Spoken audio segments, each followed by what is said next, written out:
கண்ட தெய்வமே கலியுக வரதனே கந்தன் என்ற பேர் சொன்னால் கடிதாக நோய் தீரும்.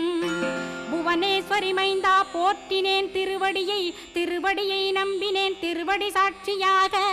புவனமாதா மைந்தனே புண்ணிய மூர்த்தியே கேள் நின்னாமம் ஏத்துவதே நான் செய்யும் தவமாகும். நாத்தழும் பேரவே ஏத்திடுவேன் நின்னாமம் முருகா முருகாவென்றே மூச்செல்லாம் விட்டுடுவேன். உள்ளும் புறமும் ஒரு முருகனையே காண்பேன் அங்கிங்கெனாதபடி எங்குமே முருகனப்பா. முருகன் இலாவிட்டால் முவ்வுலகமேதப்பா. அப்பப்பா முருகனின் அருளே உலகமப்பா. அருளெல்லாம் முருகன் அன்பெல்லாம் முருகன் ஸ்தாவர ஜங்கமமாய் ஸ்கந்தனாய் அருவுருவாய் முருகனாய் முதல்வனாயானவன் ஸ்கந்தகுரு. ஸ்கந்தாசிரமம் இருக்கும் ஸ்கந்தகுரு அடிபற்றி சரணம் அடைந்தவர்கள் சாயுஜ்யம் பெற்றிடுவர் சத்தியம் சொல்கின்றேன்.